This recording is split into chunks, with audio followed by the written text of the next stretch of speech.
बहुत ही सुंदर लाइन सुश्री कल्पना पटवारी जी बोलेगी, लेकिन ओकर तुलना में -1% भी हो जाए तो बहुत अच्छा होगा।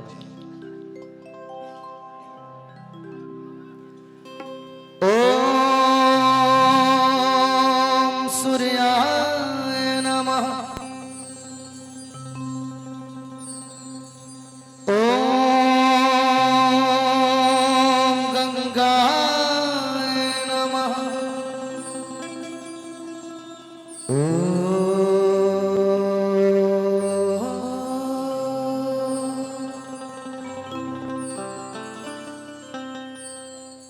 हो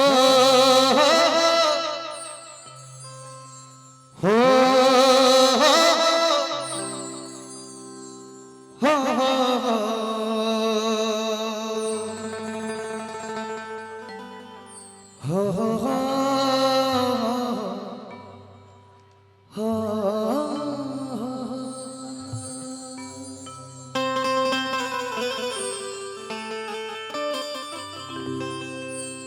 कि तुझे मरबो रे सुगवा धनुख से,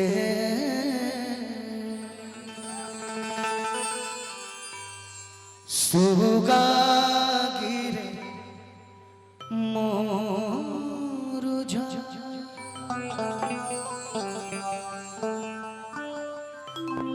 किति जे सुगानी जे रोवेली वियोग से,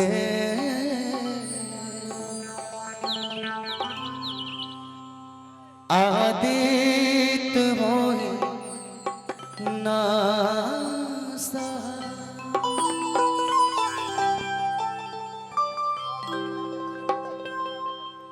पद्मश्री माता शारदा सिन्हा जी का एक लाइन आता है, आठवीं काठ के कुठरिया हो दीनानाथ,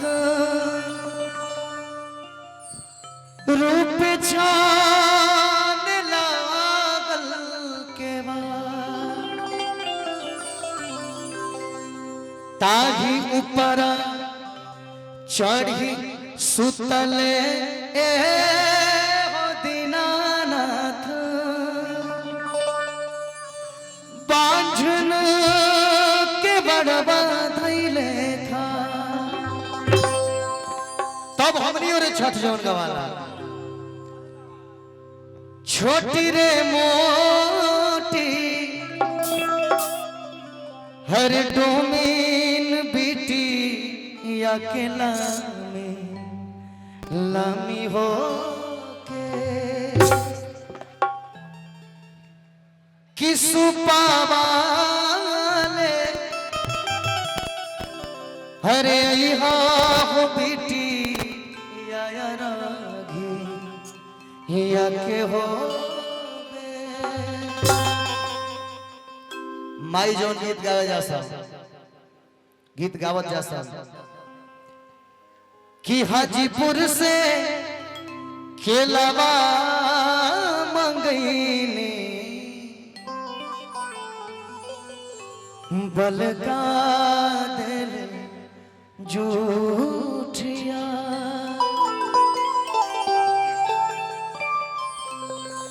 कि रोवतारी हर बलका के मैया,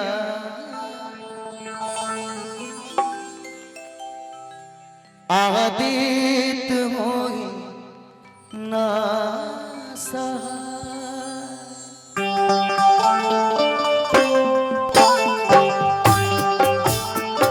राजन भैया, लेकिन हम का गए कि कहा पैबो ओरिजिनल छे झपन, कि कहा पैबो हर कहा पैबो पान के पतावा कहा रे पैबो,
डॉक्टर साहब की तरफ से हजार हजार पुरस्कार। एगो हमार भैया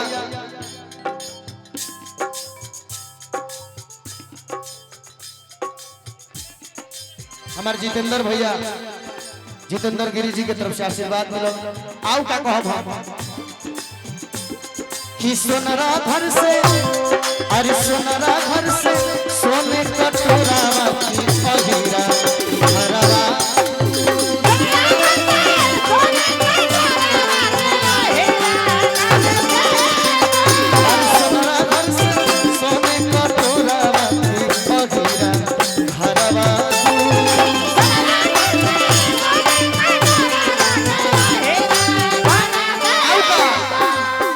में खत्म कर जी कौची कहते का कि घाटे पैबो अरे घाटे पैबो अरे घाटे पैबो आदित्य दुलरुआ हे हो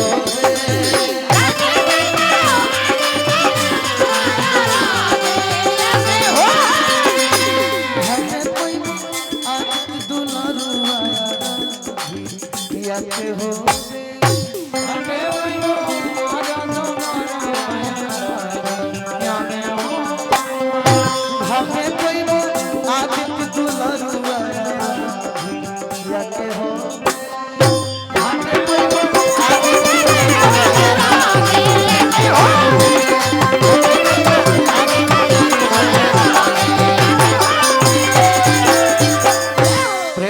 छठी मैया